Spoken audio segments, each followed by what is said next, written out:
నుంచి మా ఇంటికి 4 కిలోమీటర్ల దూరం. ఇప్పుడే చూసాను గుంటూరు కారు, గాలిపటానికి ఉంటుంది దారం. సంక్రాంతికి ఇదే block buster Guntur car. Guntur మిర్చి మహేష్ బాబు అంటే ఫ్యాన్స్ పిచ్చి. ఇంట్రొడ్యూస్ నుంచి Mahesh Babu introduce cinema range కి వెళ్ళిపోయింది. డాన్స్ విషయంలో చూసుకుంటే ఇన్ని సినిమాలు చూసుకుంటే మహేష్ బాబు ఈ సినిమా డాన్స్ అద్భుతంగా చేశారు. బ్యాక్గ్రౌండ్ మ్యూజిక్ ప్రతి ఒక్కరు కూర్చోలేదు. అమ్మ సెంటిమెంట్ మాత్రం చాలా బాగుంది. మహేష్ బాబు పోకిరిలా కనబడుతుంది. డాన్స్ ఏదైనా శాఖర్ మాస్టర్ న్యాయం చేస్తాడు. శాఖర్ మాస్టర్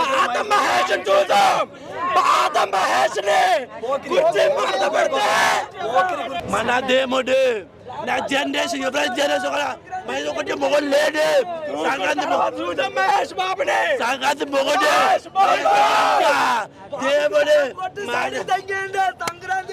నా ఒపీనియన్ ఏంటంటే ఈయన రివ్యూ స్టార్ కాదు, preview star.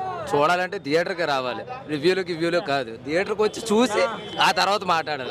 Mahesh Babu performance, Mahesh Babu dance అంతే. One man show Mahesh Babu. నేను ప్రభాస్ ఫ్యాన్ కానీ మహేష్ బాబు అయితే చించి అవతలు పడేసాడు. వన్ మ్యాన్ షో ఫుల్ గా. మూవీ మెయిన్ లోనే అయితే ఫస్ట్ హాఫ్ మొత్తం మహేష్ బాబు కామెడీ టైమింగ్ తో ఫుల్ నవ్వించేస్తాడు మొత్తం. ఇంకా ఆ కుర్చీ మడత పెట్టి అన్నట్టు నిజంగానే బయట ఎలాగున్నా సరే స్క్రీన్ మీద మాత్రం చాలా ఇదిగా ఫైట్ తెప్పించింది ఫుల్ గా. మహేష్ బాబు అయితే ఫుల్ ర్యాంప్ ఆడించాడు. ఆ డాన్స్ అయితే అసలు ఎక్స్పెక్ట్ చేయలేదు. ఫైట్స్ ఉన్నాయి కానీ మరి అంత ఎక్స్పెక్ట్ చేయకూడదు. కానీ సూపర్ గా ఉంది సినిమా మాత్రం. కుర్చీ మడత పెట్టి సాంగ్ మాత్రం సూపర్. మదర్ సెంటిమెంట్ ఉంది లాస్ట్ లో టచ్ అవుతుంది. బాగుంది. అలాగేం కాదు, బాగుంది. కానీ టచ్ అయ్యింది కానీ బాగుంది. మదర్ సెంటిమెంట్ తో బాగుంటుంది సినిమా. కానీ మహేష్ బాబు పర్ఫార్మెన్స్ మాత్రం నీకు నచ్చిన సాంగ్ ఏంటి? కుర్చీ మడత పెట్టి ఇంకేం లేదు. కుర్చీ మడత చాలా బాగుంది. Mahesh Babu performance main. జై బాబు అంటే మాట్లాడలేదు. సంక్రాంతికి ఫ్యామిలీ మొత్తం చూడొచ్చు. సినిమా అయితే మరీ ఎక్స్పెక్టేషన్స్ పెట్టుకోకండి. మరీ అంత లోలో లేదు, మీడియంలో ఉంది. ఫ్యాన్ పరంగా చూసి చెప్తున్నాను. మరీ ఓవర్ ఎక్స్పెక్టేషన్ పెట్టుకొని వచ్చి ఏ సినిమా ఎలా ఉంది అనకండి. మీడియంగా ఉంది, పర్లేదు. మరి త్రివిక్రమ్ మార్క్ అయితే కొంచెం మిస్ అయింది. ఎందుకంటే డైలాగ్స్లో కానీ కామెడీ పరంగా అయితే సెకండ్ హాఫ్లో మహేష్ బాబు అయితే ఎరగిస్తాడు. శ్రీలీల డ్యాన్స్ ఉంటుంది చెప్పబోయే చిరుగాలికి. ఇది థియేటర్లో మొత్తం ఫ్యాన్స్ అడవడైతే మామూలుగా లేదు. ఇద్దరు కాంబినేషన్ అయితే బాగా సెట్ అయింది మేడం. అదైతే చాలా బాగుంది. డ్యాన్స్ అయితే మహేష్ బాబు ఈ సినిమాలో మాత్రం నెక్స్ట్ లెవెల్ డ్యాన్స్. శ్రీలీలతో శ్రీలీల పక్కకి కులిపోయినట్టు అనిపించింది నాకైతే. అంత బాగా వేస్తారు మహేష్ బాబు. శ్రీలీల కూడా ఎక్కడ తగ్గలేదు. మహేష్ బాబు అయితే ఇంకా తగ్గుకుంటూ వస్తుంది ప్రతి సినిమాకి. ప్రతి సంక్రాంతికి వస్తున్నాడు. గ్లామర్ ఇంక చెప్పాల్సిన మేడం, ఇంక తిరిగేస్తాడు మహేష్ బాబు అయితే. అంటే బయోగ్రఫీ గురించి వాడు చెప్తారు.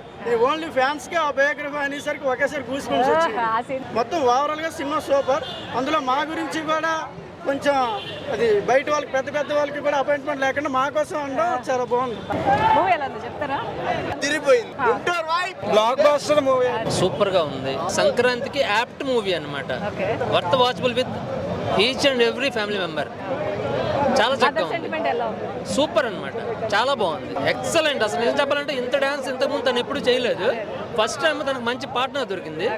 శ్రీలీల ఎక్సలెంట్ గా చేసింది, సూపర్. సినిమా అయితే బాగుంది. ఫస్ట్ హాఫ్ ఆడలేదు కానీ సెకండ్ హాఫ్ అయితే ఒక రేంజ్ లో తీసుకెళ్ళాడు. అలా తీసుకెళ్లి బాగా చూపించాడు. సాంగ్స్ డాన్స్ కానీ అయితే ఎక్స్ట్రాడినరీ. మూడు సినిమాలతో కంపేర్ చేయకుండా ఇది ఇండివిజువల్ ఫిల్మ్ గా చూస్తే Mahesh Babu characterisation Mahesh Babu one man show అండి. Mahesh Babu one man show నిజంగా చాలా బాగుంది. బాబు అనేది ఎలా చూడగలమో అలా చూసాము. సంక్రాంతి అంటే బాబు అంటే సంక్రాంతి. అది మేము ఎప్పటి నుంచి అనుకుంటున్నాం బాబు ఎలాగుండాలి అని. మాకు ఎలా కావాలో సేమ్ అలా దింపాడు. మాకు చాలా ఇది. నెక్స్ట్ రాజమౌళి అప్పుడు మాట వింటేజ్ కలేజా బ్యాక్ అనుకోవడమే సూపర్.